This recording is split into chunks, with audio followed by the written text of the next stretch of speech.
we wake, hear the birds and see the sun. Side by side our fears are done. Oh, the good times just begun.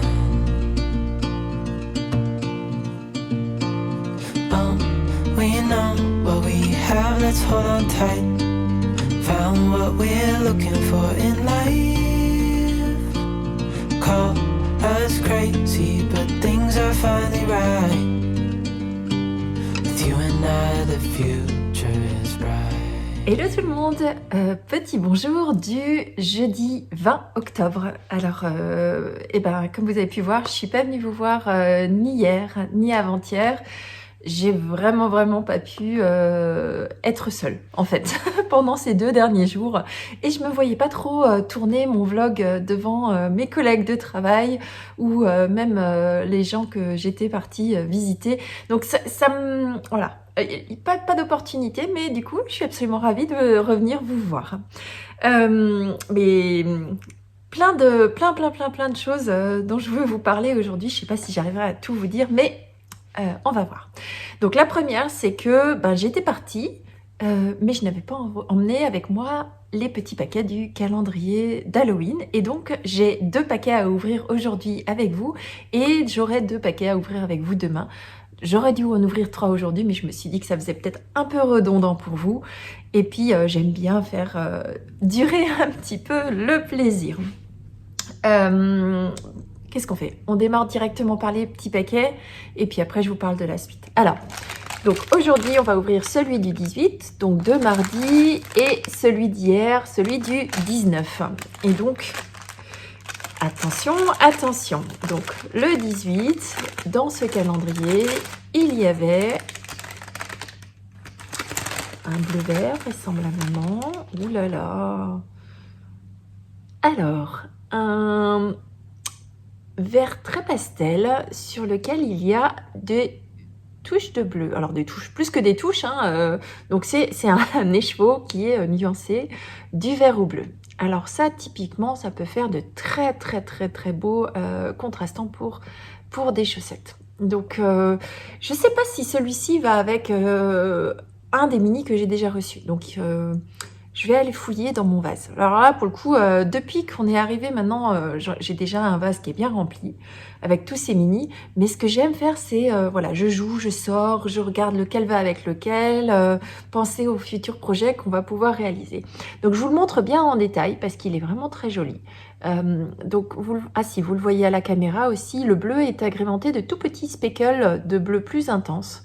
Donc vraiment sympathique. On a aussi des parties où on a vraiment du bleu bien plus marqué. Donc j'ai vraiment bien hâte de voir comment il se tricote. C'est pas forcément mes couleurs. Et pourtant c'est du bleu, mais c'est du bleu un peu trop peps, en tout cas beaucoup plus peps que ce que j'utilise d'habitude. Donc c'est bien, j'aime bien ce calendrier parce que ça va vraiment me faire sortir de ma zone de confort et ça va me faire tricoter des couleurs que j'ai pas l'habitude de tricoter.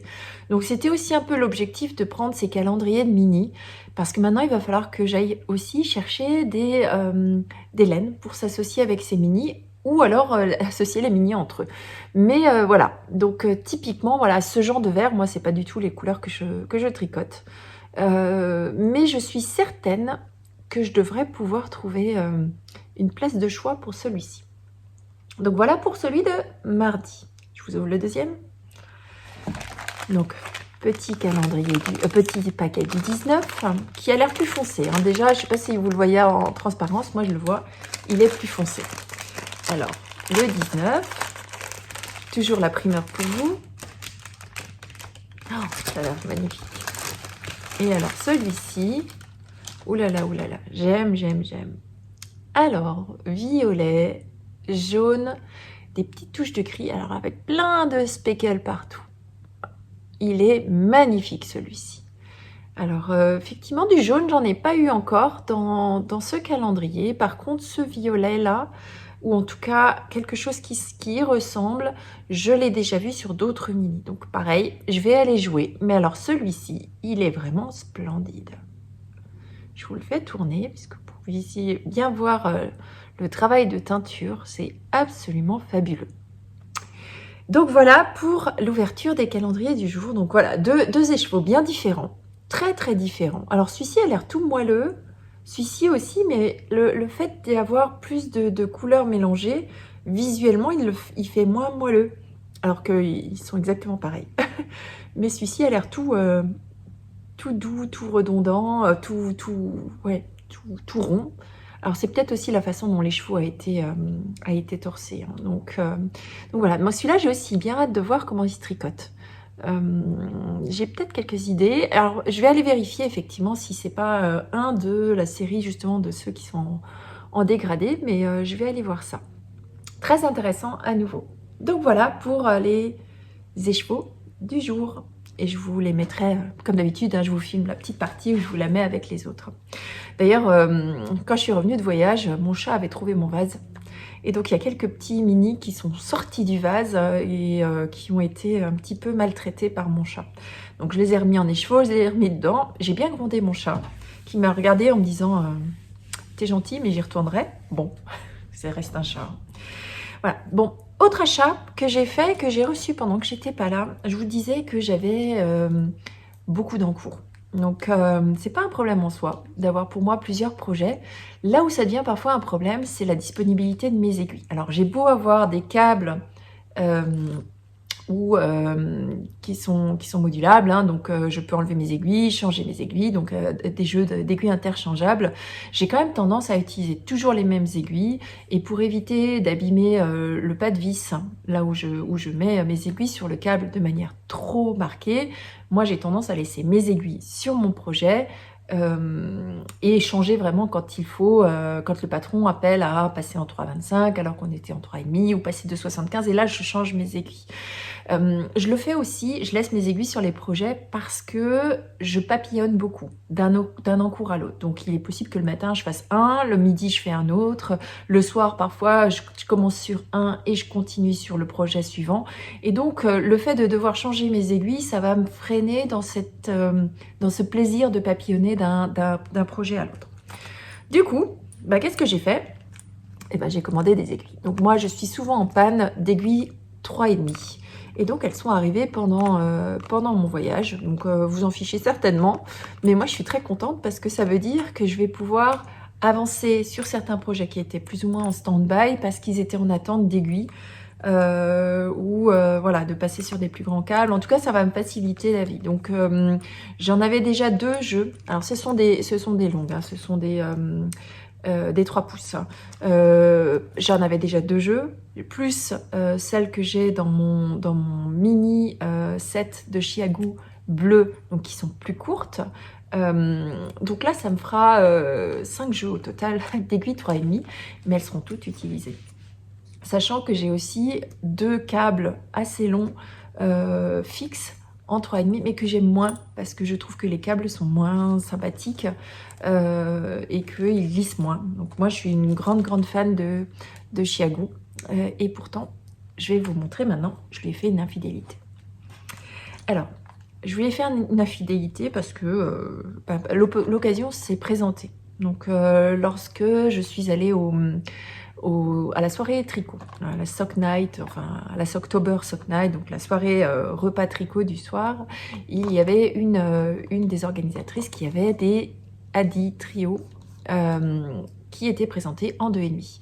Et donc j'ai pensé à la façon dont je fais systématiquement mes pointes de chaussettes, là où j'essaye de tricoter en rond avec mes mini circulaires le maximum, et puis après je passe avec mes aiguilles double pointe. Et c'est vrai que sur des tout petites circonférence, avoir 4 aiguilles en même temps, moi j'ai tendance à avoir trop d'aiguilles dans la main.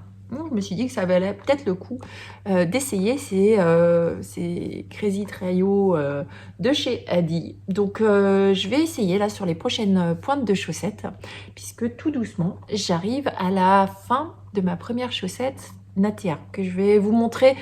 Je pense que vous verrez pas grand chose, mais une fois qu'elles seront bloquées, vous allez bien voir le talon, et je suis extrêmement contente de la façon dont ça sort. Je les ai essayées, bien sûr j'ai perdu des mailles en essayant, hein. Normal quand on essaie avec des mini circulaires, mais je suis assez contente, voilà, enfin c'est pas que je suis très contente de ces talons qui ne nécessite aucun relevage de maille et qui pourtant est un talon renforcé. Donc voilà, donc je vais essayer et je vous dirai, alors ouais, si je les sors de la boîte, ce serait peut-être mieux pour vous. Hein. Vous les avez certainement déjà vus chez plein de monde. Donc c'est un jeu de 3 aiguilles avec voilà, 3 identiques. Et en fait, c'est le principe de travailler en Magic Loop. Enfin, du moins, vous avez la moitié de vos mailles sur une, l'autre moitié de vos mailles sur la deuxième, et en fait, vous travaillez avec la 3e aiguille, et vous faites circuler vos mailles sur les 2 aiguilles qui tiennent vos mailles de la même façon que si vous deviez faire du Magic Loop. Donc, je vais voir si ça me convient. Je vais surtout voir si j'arrive à ne pas avoir d'échelle, parce que moi, en Magic Loop, j'ai beau serrer mes mailles, je trouve qu'il y a quand même une échelle qui se voit. Et je trouve que le tricot est moins fluide. Par contre, peut-être pour monter mes mailles au début, avant de rejoindre en rond, et pour faire mes pointes, ça devrait certainement beaucoup me faciliter la vie. Donc, je vais tester. Voilà. Et je vais tester, pas plus tard que certainement aujourd'hui ou demain, sur la fameuse chaussette Natea. Alors, je vous montre pas forcément tout le modèle. Mais voilà, j'ai fini la pointe, j'ai fait le talon que je vous montrerai. Je suis en train de travailler sur le pied, il me reste à peu près 4 cm, 5 cm peut-être à faire sur le pied, puis après j'attaque la pointe. Et donc, je vais essayer ces petites merveilles pour voir si ça me convient. Si je vous montre un petit peu, je ne sais pas si j'arriverai bien à vous montrer, parce que vraiment, la chaussette...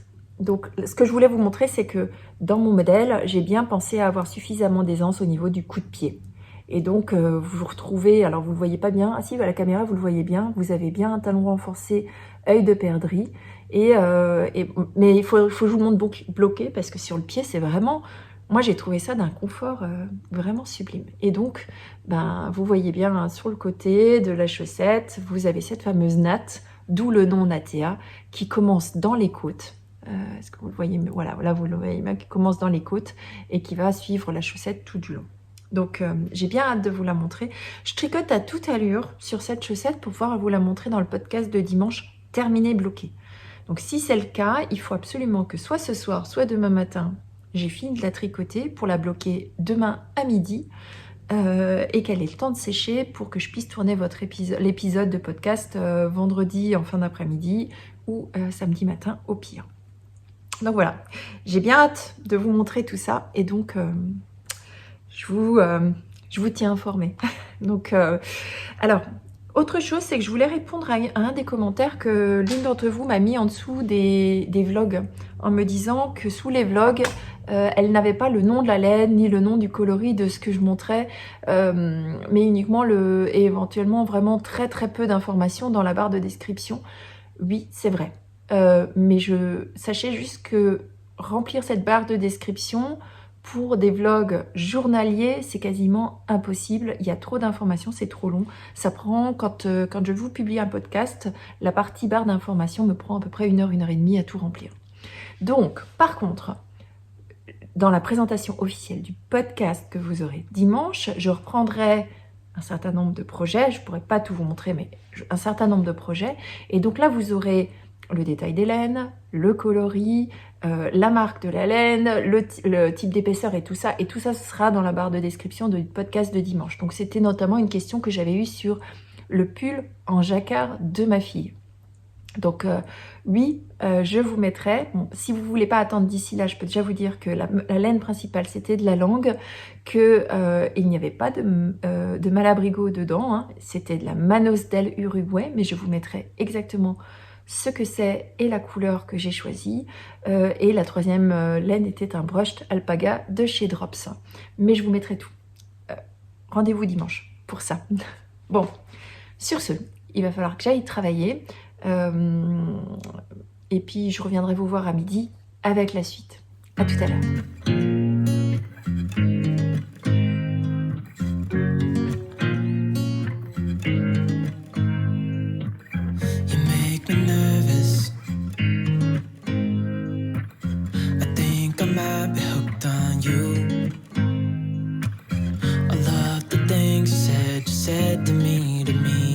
Like you like me too.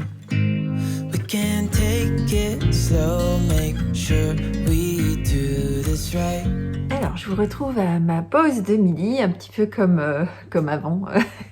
Et je me rends compte que j'ai oublié de vous dire ce que je portais aujourd'hui. Donc aujourd'hui, je porte mon gilet Sirva de Marie-Amélie Design, qui est un modèle qui est disponible en français et qui est disponible gratuitement sur Ravelry et que j'avais tricoté dans la base Albertine de chez Dererum Natura. Donc pour rappel, la base Albertine, c'est un mélange de 90% de mérino local, donc du mérino d'Arles, et associé à 10% de soie. Donc c'est un gilet que je porte énormément et je me rends compte, petite introspection sur moi-même, vous allez voir, j'ai beaucoup réfléchi pendant ces 2 jours de déplacement.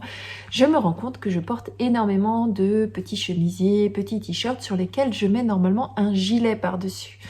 Et je n'ai quasiment pas de gilet. J'ai celui-ci, j'ai le deuxième gilet que vous avez déjà vu, que j'avais, le gilet Saint-Barnabé.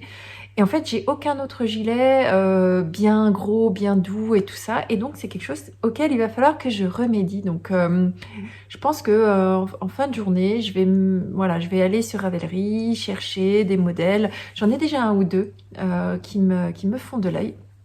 Mais je pense que je vais aller chercher un nouveau castan. Après, il faudra que je cherche la laine, mais je vous rappelle que la semaine prochaine, donc pas ce week-end, mais le week-end prochain, moi je me rends à un festival de laine en Allemagne, que je ne manquerai pas de vous filmer, bien sûr. Comme d'habitude, quand je fais un festival, il faut que j'ai un certain nombre de listes de projets que je voudrais faire pour voir si je trouve la laine associée. Et je pense qu'un gilet en déca, par exemple, serait une bonne idée. J'ai très peu de déca dans mon stock. Mais ça me fait bien envie d'avoir un gilet un petit peu plus chaud que les gilets de fingering. Les fingering, c'est très bien pour cette période-là de l'année, mais c'est vrai qu'après, en période plus froide, j'ai pas de gilet pour m'aider. Donc bon, voilà, mon programme de la soirée est déjà fait. Bon, entre-temps, j'ai reçu une livraison. Et alors, la livraison que j'ai reçue, c'est une livraison de chez Une Louve dans les Bois que je voudrais vous montrer. Par contre, je vais vous faire un spoiler alerte. Il s'agit de l'écheveau du Club Monet. Donc moi, à force de regarder ma tricopine Christelle découvrir des merveilles à chaque mois, j'ai fini par craquer et je me suis inscrite à un trimestre du Club Monet d'Une Louve dans les Bois et j'ai reçu aujourd'hui, donc je viens juste de le déballer, j'ai pas pu vous attendre. J'ai déballé mon club du mois d'octobre. Donc ce club, c'est basé sur le tableau Coin de l'étang à Giverny, pardon, pas à Givry, à Giverny, qui est dans les tons verts avec des petites touches de bleu, et donc les chevaux correspondent à 100% au mood board. Donc je vous le mets pas là parce que c'est des vlogs et donc je fais pas forcément beaucoup de montage pendant les vlogs, mais j'hésiterai pas, voilà, n'hésitez pas. Je pense que si vous regardez le vlog de Christelle, Rêver sa vie en couleur, elle vous mettra certainement le mood board. Donc si jamais vous vous êtes inscrit à ce club, merci de ne pas regarder. Ou du moins, si vous voulez pas être spoilé, merci de ne pas regarder. Donc attention, je vous montre. Moi, je l'ai pris dans une base à chaussettes, donc en louve twist sock, pour me permettre, si jamais je suis pas ultra fan du modèle, de la couleur ou de l'écheveau, de le basculer sur des laines à chaussettes. Mais alors celui-là, je vais lui garder une place de choix. Attention, je montre. Voici la merveille. Et alors moi qui suis pas vert, j'avoue qu'en ce moment j'ai quand même une période où j'aime bien le vert, surtout quand il est travaillé comme ça. Regardez-moi cette beauté. Donc vous avez du vert de différentes intensités, vous avez du bleu avec des speckles de bleu marine par-ci, par-là. Vous avez bien sûr du jaune, des tout petits speckles de rouge à certains endroits. Donc moi j'ai été voir le moodboard, le tableau en lui-même, et effectivement on retrouve chacune des nuances. Alors là, félicitations, je suis absolument conquise par ce travail de teinture. Donc moi je connaissais pas. Une Louve dans les Bois, c'est la première fois que je commande chez elle. Je crois qu'elle s'appelle Ingrid. Mais c'est absolument magnifique. En plus, la laine est d'une douceur, vraiment, c'est très plaisant. Et il me tarde de la mettre sur mes aiguilles. Donc là, je vais, pareil, aller chercher un modèle, je pense. Je ne sais pas si je vais en faire des chaussettes. Je me demande si je vais pas plutôt en faire un châle à un écheveau, parce que c'est le genre de couleur, en le mettant près de moi, où je me suis dit, mais ça irait bien dans quelque chose près du cou. Donc pas un grand châle, peut-être plus un châle pas trop... Voilà, peut-être plus, ouais, voilà, pas un col, parce que je porte pas de col, mais vraiment, voilà, une petite écharpe un peu pas trop large, type, j'avais tricoté il y a quelque temps une écharpe à un écheveau, enfin une écharpe, un châle à un écheveau de Rory Locatelli. Je me souviens plus comment il s'appelle, le Venezia Shawl, et j'aime beaucoup la forme qu'il a, cette forme très allongée, pas trop large pour cette demi-saison, c'est parfait. Donc je me demande si voilà, un châle à un écheveau dans le même genre, ce serait pas l'occasion de se lancer. J'aime vraiment beaucoup. En plus, l'écheveau est très lumineux. Je pense que ça se voit à l'écran, hein, qu'il est très lumineux. Donc malgré les couleurs foncées, parce qu'il est quand même relativement foncé, il reste extrêmement lumineux. Mais je pense que c'est le travail de teinture qui fait ça. Donc voilà pour ma livraison du jour. Voilà, il faut bien des petits plaisirs. Et alors, Ingrid nous a mis dans sa livraison un petit cœur en cèdre. Donc le cèdre, je vous rappelle que ça a des propriétés anti-mythes. Donc je suis absolument ravie d'avoir un petit cœur en cèdre, même si j'ai pas de mythe chez moi, mais on sait jamais. Et donc elle explique que c'est un cœur en bois cèdre rouge d'Amérique qui protégera les vêtements tricotés en éloignant les mythes. Et alors ce qui est bien, c'est que lorsqu'il n'y a plus d'odeur, hein, parce que ça sent super bon. Quand il n'y a plus d'odeur, il suffit de frotter légèrement le bois avec un papier de verre et soit ça régénère le bois en lui-même, soit il suffit de rajouter quelques gouttes d'huile essentielle de cèdre sur le bois qui va l'absorber, donc régénérer l'odeur qui fera fuir les mythes. Donc je suis très contente. C'est vrai que les produits anti-mythes, moi je suis pas super fan, mais quand il s'agit de produits naturels, voilà, je sais que Nathalie by Night fait des petits raviolis. Alors elle appelle ça des raviolis, donc c'est des espèces de petites poches en tissu découpées autour. Donc c'est vrai que ça ressemble à un ravioli dans lequel elle met des plantes, pareil, pour des propriétés anti-mythes. Mais là je suis vraiment fan de ce petit cœur. Je sais déjà où je vais l'accrocher. Donc il sera tout près de mes habits. Donc voilà. Donc ça s'appelle un cœur de cèdre. Je n'ai pas vérifié. Il est possible que vous puissiez l'acheter sur sa boutique. Donc voilà. Et donc sur sa petite étiquette, il y a marqué « La nature nous inspire ». Alors moi voilà, c'est tout ce que j'aime. Ça réunit mes deux passions, l'art du fil, donc principalement le tricot, et le jardin que vous le savez, hein, maintenant je vous en ai déjà parlé une ou deux fois. J'aime beaucoup. Voilà, j'aime beaucoup aller dans la nature et dans la terre. Donc voilà, pour ma petite livraison du jour. Je pense que je vais m'arrêter là pour aujourd'hui. J'ai plein d'autres choses à vous dire, puisque forcément je ne suis pas venue vous voir les 2 derniers jours. Mais je pense que ce vlog est déjà suffisamment long. Comme je sais que voilà, vous avez beaucoup de vlogtober à suivre, je vais éviter de m'étaler. Et puis accessoirement, il faut que je commence à préparer le podcast qui sortira dimanche. Et donc, il faut quand même que je vous laisse un tout petit peu de suspense et un tout petit peu de découverte pour que vous ne soyez pas complètement spoilés sur ce que je vais vous montrer dimanche. Donc voilà, sur ce, je vous souhaite une bonne journée. Je vous dis à demain, vous aurez un vlog demain, c'est promis. Et puis, je vous souhaite une bonne pause tricot si vous êtes en train de tricoter, ou alors une excellente fin de journée. Je vous dis demain, à bisous, bye bye. Hear the birds and see the sun.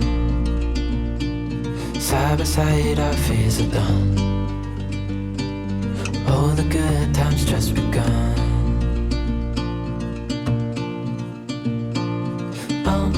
We know what we have, let's hold on tight. Found what we're looking for in life. Call